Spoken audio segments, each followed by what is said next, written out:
Hello, hello, hello. This is Bob Safale, and we are, of course, here for our fantastic webinar, our Thursday night webinar. I'm just making sure that I'm recording this properly because I goofed up once and didn't record a whole week. So let me just make sure everything is set up. In the meantime, while I'm making sure that that's set up, let's make sure you guys can hear me. So go ahead and you see the little hand on the upper right hand side of your screen, upper right hand side. So you just put your hand up there real quick so I can see that you can hear me clearly. Ah, that's very, very, very, very good. Excellent. Okay, so we have a lot of news, a lot of news, particularly on a subject I've been talking about for the last couple weeks regarding a certain event related to our friend Mark Zuckerberg. And it already is having significant impact along many lines. First of all, just as a reminder, we are here in large part because we provide you cutting edge news and trends. We let you know what we see is happening, and we really keep on top of this all the way. Let me see. Somebody's telling me that there's a problem. I just to make sure you all can hear me real quick.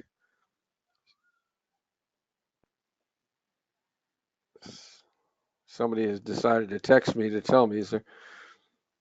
Okay. All right. So good. So you can hear me. Great. So what we try to do is we work on two things, giving you cutting edge news, and we also are here to provide you tech secrets.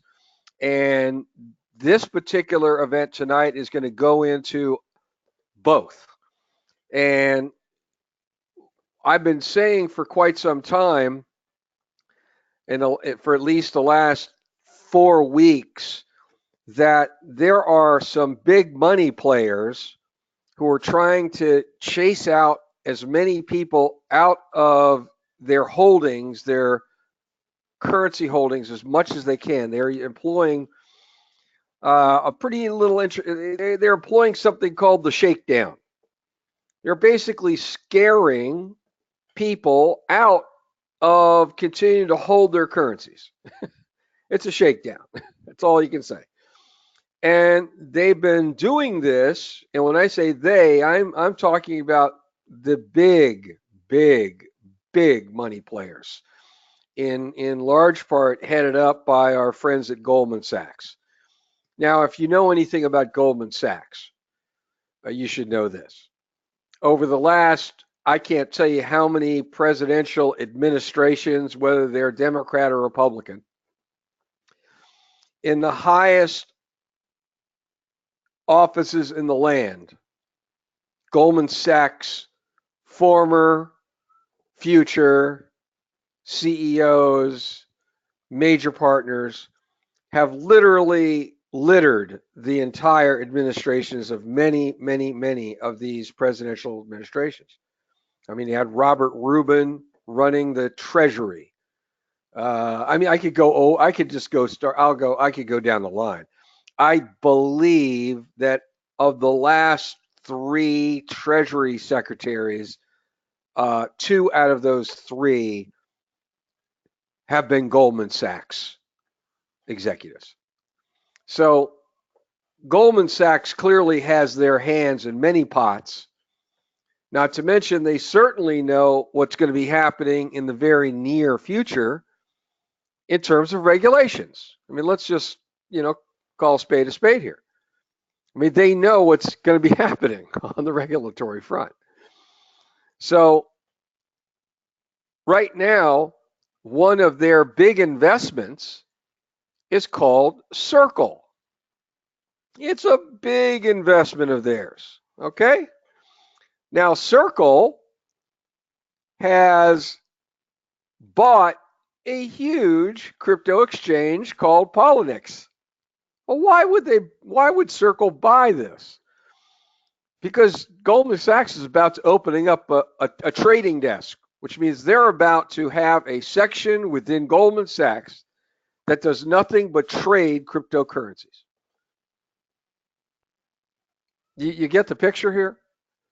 If there was such a risk in the cryptocurrency world, why in hell's name is Goldman Sachs going all in this area? And believe you me, they're going all in. Goldman Sachs also, you could literally go through Facebook, Google, LinkedIn. I mean, every one of those public companies, I can tell you with total confidence, has significant investment dollars that have been directed there by Goldman Sachs. When I say significant, I'm not talking a couple $100 million here. I'm talking tens of billions of dollars. So if you have a big investor in a particular public company, or for that matter, in a particular big pension fund, they can certainly move the needle or get major public companies to change their policies. Now, one of the examples of this is, and as I said, the way that the shakedown is done is by you essentially almost develop a series of stories or PR media hit jobs, and you literally organize it one after the next. You organize it in a line. You don't use all your ammo at one shot. It's like, frankly, if you take a look at some of the quote unquote bad news that the shakedown partners in the shakedown have employed, it literally all could have come at one time, but it's not done that way. It's done very strategically. So where you have, for instance, Facebook announces, okay, we're not going to allow initial coin offerings or the promotion of cryptocurrencies. We're not going to let those companies promote on Facebook. Okay. And then a week later, you have Twitter do the same thing. And then a week later, you have LinkedIn do the same thing. Now, that's collusion. I mean, we've heard of that word bandied about politically for about a year and a half. But the word collusion is a phrase that has been used in the business environment for decades. And that's where multiple companies communicate behind the scenes to, in a coordinated fashion, do something that will affect something. Okay? They all get together, not supposed to do that, but all of a sudden when you see bam, bam, bam, this happened. And what's interesting, each time they do some of this little bad news hit, you'll see that many of the currencies are going up. They'll do the bad news hit, the currencies will drop 20%. Then they start going up, and just as they get up to a particular level, bam, the next coordinated attack occurs. Then they go down 20%. Then the currencies go up, hit a particular level, and like clockwork, the bad news hits. Like clockwork. You could absolutely, once I see Bitcoin hit $7,400 to $7,500, I always lean over to my wife and say, okay, the next bad news hit's going to hit within 24 hours. Like clockwork. And buried at the bottom of the news feeds are these little good news things. They're not broadly promoted, by the way. That's pretty interesting. So things like Goldman Sachs startup Circle buys major crypto exchange Poloniex, that's a big deal. Okay? That's a huge deal. All right? So, and we're talking about an exchange that does a daily volume of $2 billion, handling 70 different digital currencies.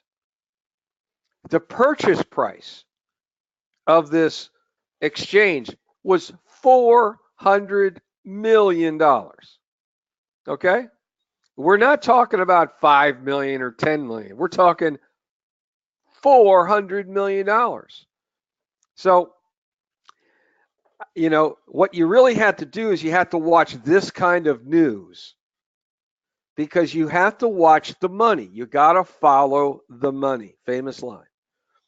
You got to find out. Now, if all of a sudden I saw the news come out that Goldman Sachs was pulling the plug on Circle and they're no longer to have their trading desk, and all of a sudden they start divesting themselves of all these investments they're in related to cryptocurrency, then I'd be a little concerned. But in fact, it's going in the other direction. Here's the next piece of news. Coinbase. Coinbase is a pretty big company, isn't it? Heck yeah. Well, here it is. Coinbase launches their own venture fund. Now, what's a venture fund, you may ask? Well, a venture fund is where well-heeled individuals and investment groups and other smaller funds put their money into a central fund, which is the venture fund. And what's this venture fund going to do? It's going to invest in cryptocurrency companies. Now you have all these really smart investors.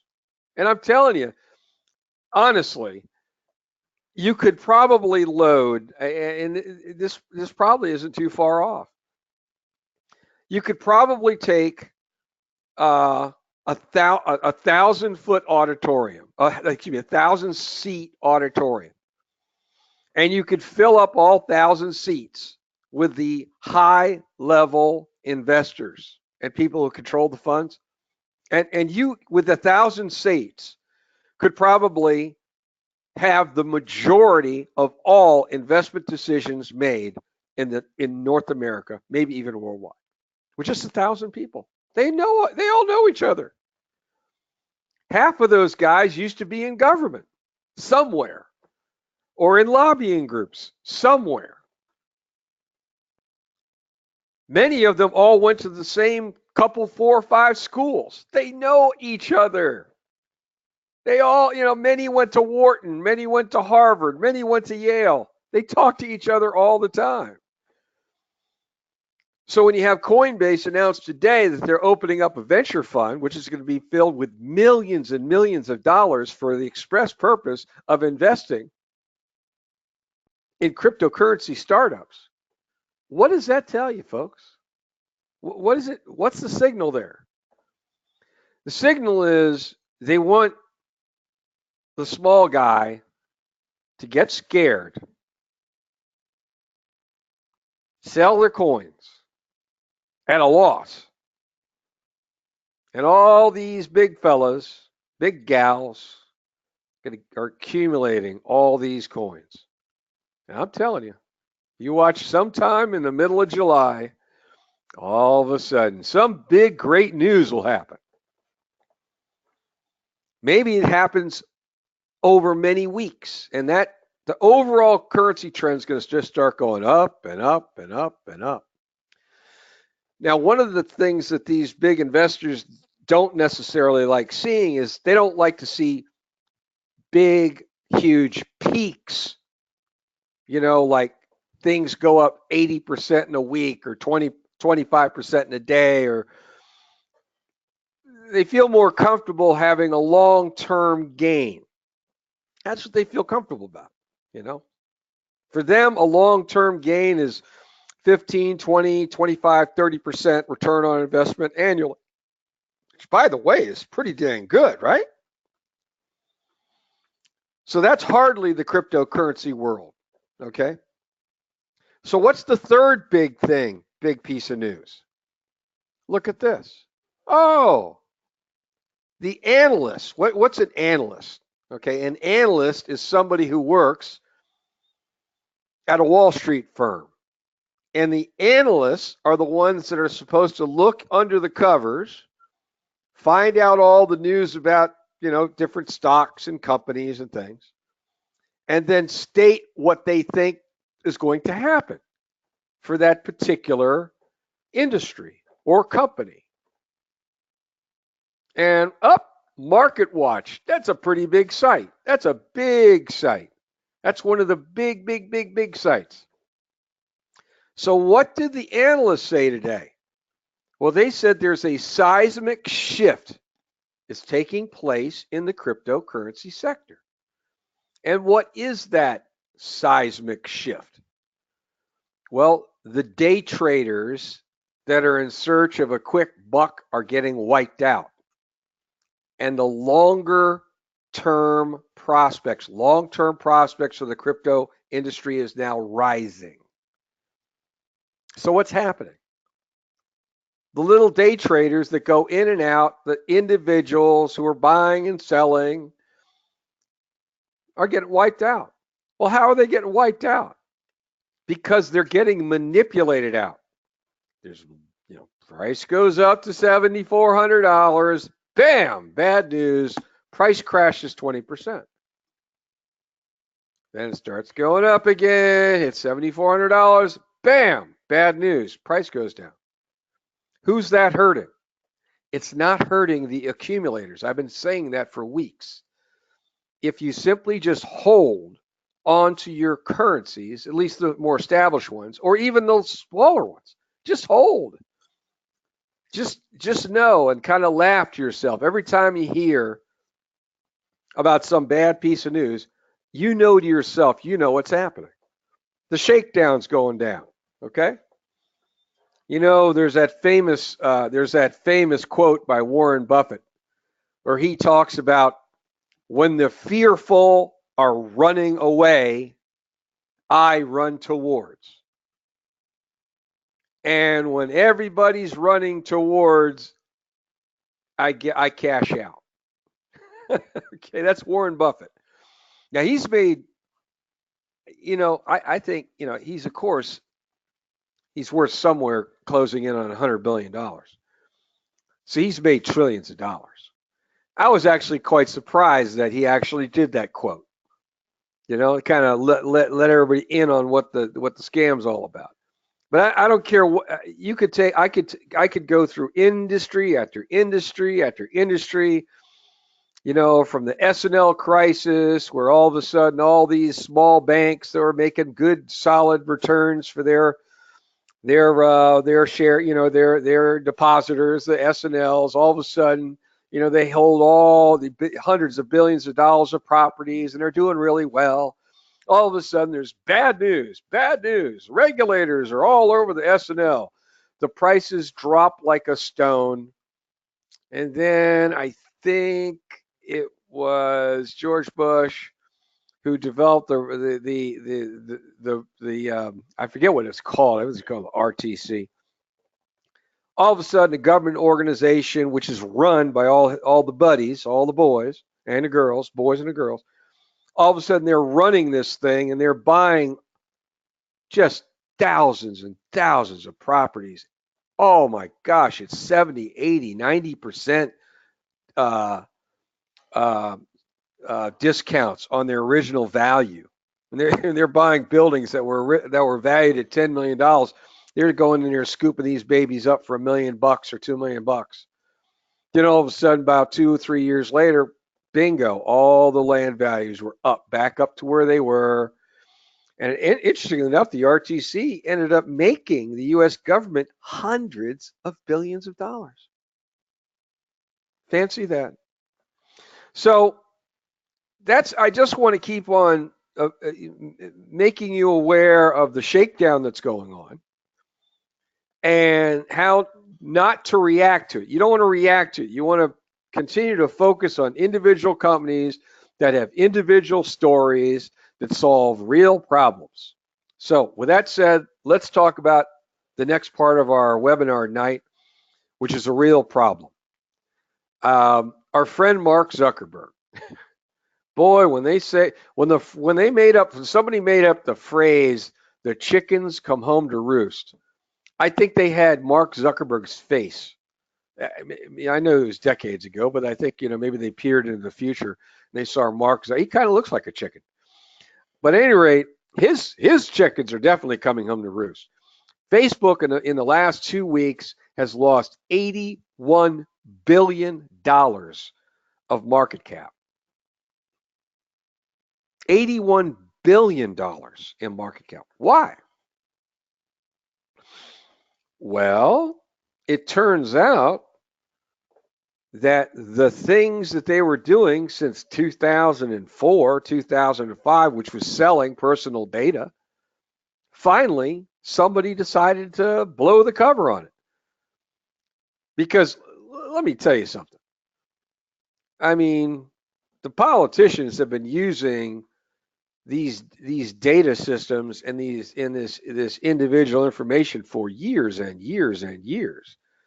In fact, in 2013, one of the Obama administration's top people bragged about hoovering like a vacuum cleaner, hoovering up all of the identities from Facebook's social network. And Facebook knew it. They made a fortune. So they've been selling data for years and years and years and years. Selling personal information, using personal information, just, over and over and over again. Okay, so somebody decided they hated the current president so badly that they were going to blow the whistle on this. I don't know if whoever decided to open up this can of worms back to about 3 weeks ago regarding Cambridge Analytica, who, by the way, just for the record, was selling data and information to the Ted Cruz campaign. Now, I'm not trying to be political here. I'm just letting you know. Ted Cruz was using this data, and probably Cambridge Analytica was selling data to 500 other politicians. But since the Trump administration, or President Trump, since they used it for about 2.5 months during the prior to the general election, he wasn't even using the stuff in the general election. He wasn't even, they decided not to use Cambridge Analytica because, frankly, the data was not that good. But somebody decided, oh, yeah, we're going to get Trump, and we're going to go ahead. And I'm not trying to be political. I'm just saying that this is what happened. I'm like a reporter now. I'm not saying whether it's good or bad.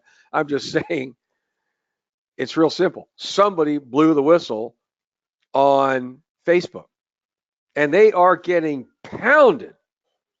And all of a sudden, Apple comes out and starts attacking Facebook and Google on the use of all of this customer information, all this data. And then, the stories are just coming out right, left, and center. There's a popular app called Grindr. It's primarily used by the gay community. It's a dating app. And all of a sudden, news comes out, I think it was 3 days ago, that Grindr has separated the subscribers that they have who are suffering from AIDS, and they're selling that information. They're selling the information regarding folks that have AIDS. Oh my God. So this is all coming out. Hey, this can't be better. If I had scripted this for privacy coins and coins like Cloudcoin, I couldn't have scripted it better. Honestly, I couldn't have scripted this better. When I saw the article about Grindr and the selling of the subscribers who had AIDS, I said, oh, oh boy. It was like I had a lotto ticket was just punched for me. So let's talk about the coins that are going to be affected, I believe, in a very positive way. Not next week, not the following week, maybe the following week, but over the next 2 quarters, as this continue. By the way, Mark Zuckerberg is testifying in front of Congress next week. And it's going to be public, not behind the scenes. Oh my God. You know how many people are going to be watching that on TV? Tens of millions.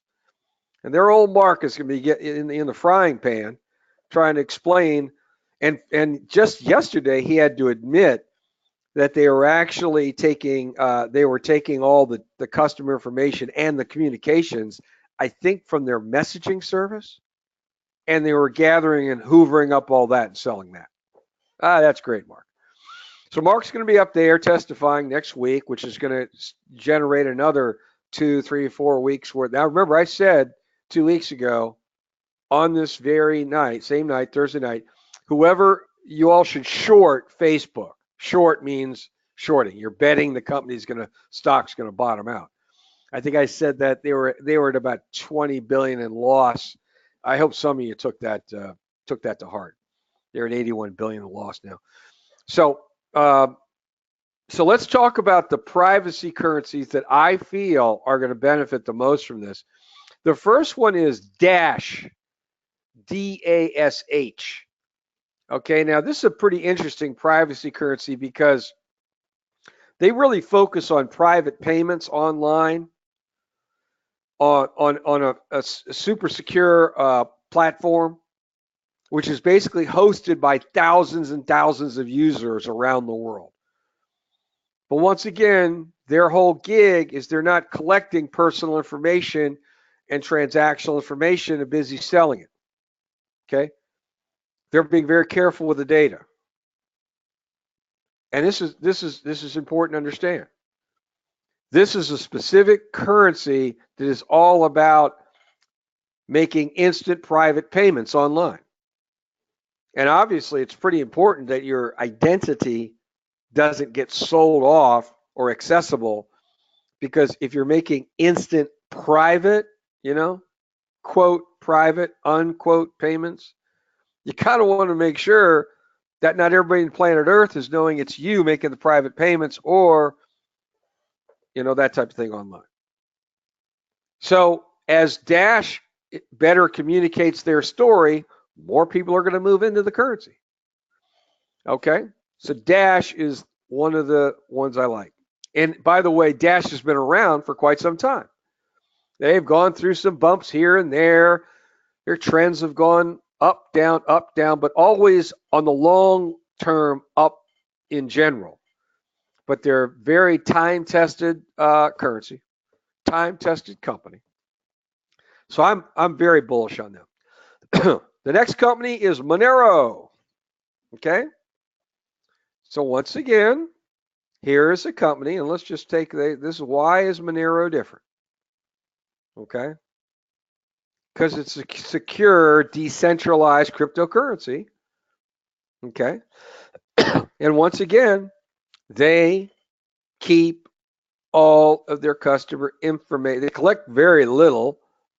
Okay. So they're making sure that they don't have the opportunity to even sell a bunch of pieces. It's untraceable. Currency's untraceable. Okay. So they are concerned about your identity. And they're a rock solid company. All right. And now, I don't want you to take this wrong. So please don't take it wrong. But Monero is used on the dark web. Now, why is that significant? Well, dark web's where some pretty shady characters are at. And I'm not for what's happening on the dark web. Okay, I'm not a proponent of the dark web. But the very fact that this currency is one of those that are used on the dark web lets you know that they have got their platform rock solid, man, hack proof. I mean, they're working on security all the time. Okay. And there's one other thing they've done recently. They are now really getting rid. They're getting rid of super centralized mining groups. Miners are the folks that generate a currency. With Bitcoins, every 10 minutes, a bunch more Bitcoins are mined or produced, essentially. Monero has their own miners. And what Monero's been busy doing is they've been busy decentralizing it. meaning they're trying to get rid of big players. They don't want 3 or 4 or 5 or 10 big players in there because they could literally change. They could literally fix pricing. They can game the system. And if you have just a very small group of a large group of large miners, if you have a small group of large miners, they can team together and affect the price. Okay. All right. So that's the next one. And the third one is called Zcash. Zcash. Okay. Now, they really try to tell you, if you take a look at their site, they say Bitcoin and most cryptocurrencies expose your entire payment history to the public, which is exactly right. And when you think about, I just want you just to think about just for a second here. Some of you may or may not have heard of something called a quantum computer. These are serious computers that can make billions of guesses a second. Billions of guesses. These are the computers that some of these major hackers use to hack. They are buying these quantum computers and they are getting pretty good at hacking. So it's only a matter of time before these hackers decide, you know something? These legit companies are all making a lot of money selling people's personal data. How long do you think it'll take them to figure out that they should take these quantum computers and then start identifying people who have made payment, who have basically done transactions of $10,000 or more a year using Bitcoin? Now think about that just for a second. If you have spent over $10,000 a year on using Bitcoin over the last year, you're a target, particularly because all of your payment history is right out there. And it doesn't take a genius with a quantum computer to start narrowing down. They don't even need to know who you are. But with that type of computing power, they can find out how you are because you have certain things you always buy every week. You probably go to Publix and you probably buy the same kind of things. Publix is a big grocery store here. Or maybe you buy things online or, whatever it is. When you have a quantum computer like that, they can start narrowing down to your payment history. They can start figuring out exactly what to sell you. You see? So with Zcash, they have the first open permissionless cryptocurrency. And what does that mean? It means that with their technology, a transaction can be verified to be true without revealing the identity of the sender, the person sending the currency. So their technology can verify and verify on any transaction the sender that it's a true transaction without revealing the identity. That's pretty good stuff. So that's the kind these are the kind of things that you need to know when you're looking at different currencies. Now with Cloudcoin, they are an anti-counterfeiting technology, and their currency is just like a dollar bill. So if you walk into 7-Eleven, you want to buy a coffee for $2, the 7-Eleven operator, you hand them the $2. The 7-Eleven operator doesn't know. Okay, well, who this $1 bill here? Who's used this?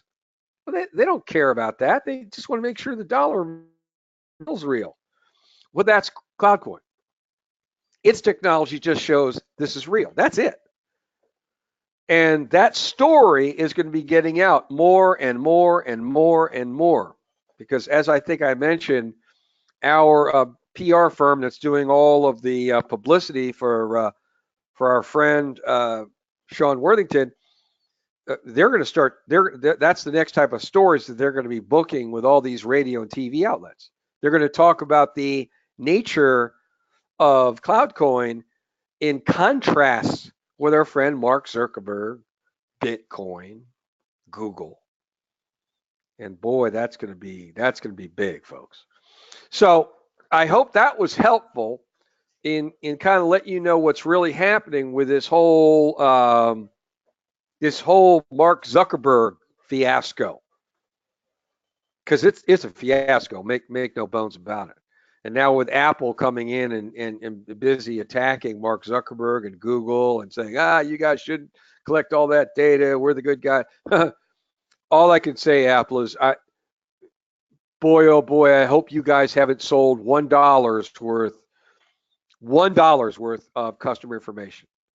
I hope Apple did not do that, because I can tell you right now, Facebook and Google probably have an army of private detectives and forensic auditors just looking over all the financial statements and public statements by Apple.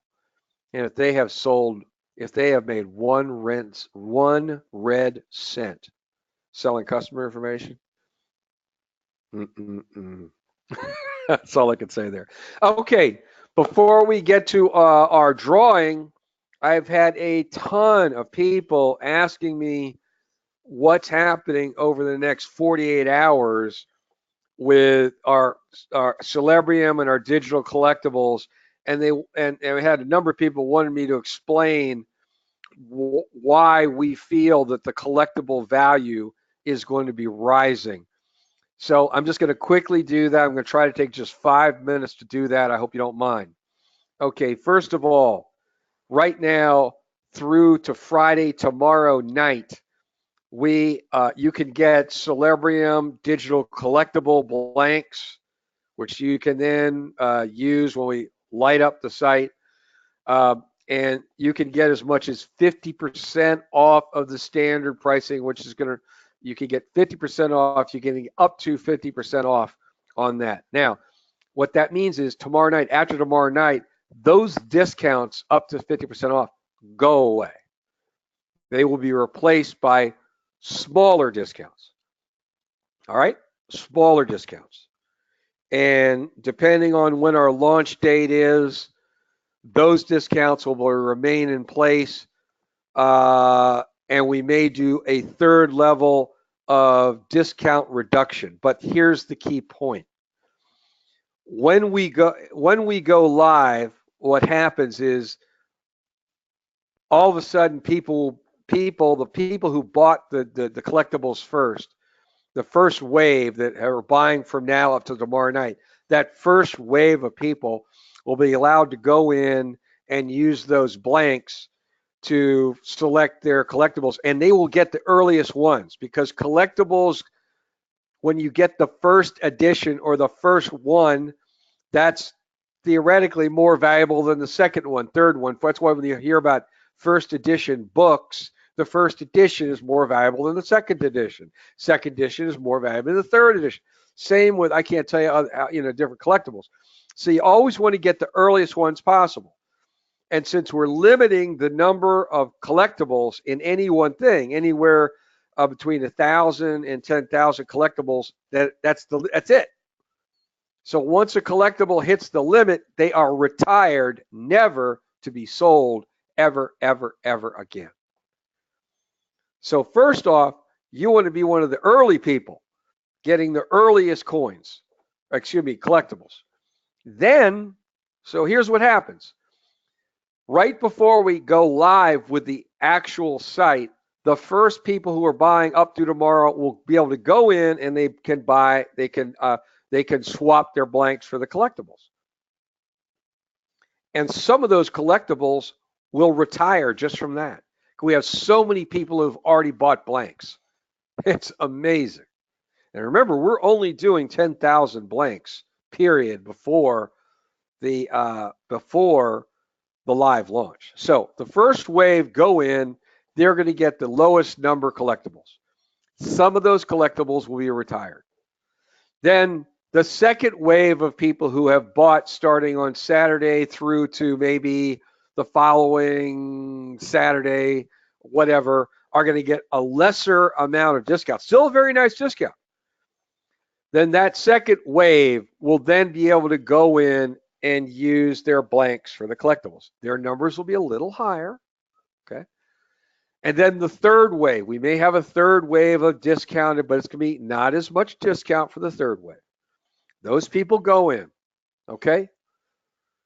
So it's very possible some of those collectibles will be retired. Now, the website has what's called the trading post. What is the trading post? Well, that's the thing that anybody on a Celebrium site, and we'll have thousands of affiliates with these sites, Celebrium sites. If you want to sell or trade or even buy collectibles, you go to the trading post that's on the site and you could post your collectible, or you could buy a collectible, or you could trade a collectible, okay? So what that means is once a coin is retired, then when somebody sees, it says click here to learn more. It says retired, click here to learn more. They click on that.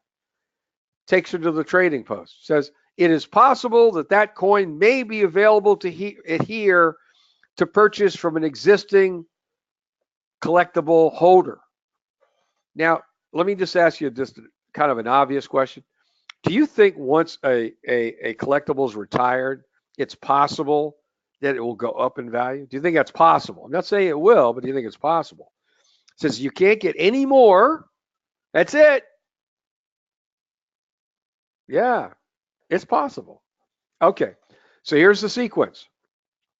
We have the first wave goes in first, gets the earliest collectibles. Second wave goes in second, gets the next earliest collectibles. Third wave goes in next. We haven't made the site public.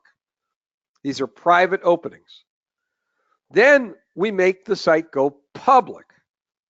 And then we start hitting this site with promotion like you've never seen, with lists, boom, boom, boom, and and then we do the next thing. The celebrities who are involved are contracted to promote the collectibles on their social network. And some of these guys have millions of followers. So when they promote the collectible to their millions of followers, and all these fans come rushing in to find their celebrity's collectible, and they see it's retired, do you think they're going to want to try to find out how to get it? Yeah, they are. They're going to hit the click here to find out more. They're going to click there. They're going to go to the trading post. And here's what I would suggest. I would suggest that some of you who have gone ahead and bought some of the collectibles, at that point, let's say you have 100 of the collectibles, you may want to put 10 or 15 or 20 up in the trading post and get some serious return on investment, which I think will happen. I could be totally wrong on this, by the way. I don't, we can see. But I'm just letting you know that that's the 3-part series. You have the private viewings by the people who bought early. Then you have the public opening, which is to all our databases and all the stuff we do. And then third, the celebrity promotes the collectible on Celebrium to their millions of followers. Yeah, I think some of these collectibles are going to get sold out. I kind of say that, with a little bit of a laugh.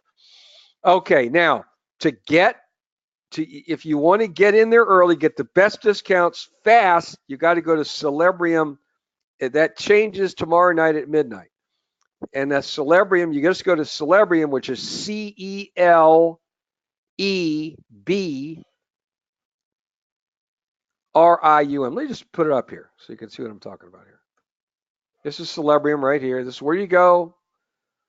Celebrium, CELEBRIUM.com.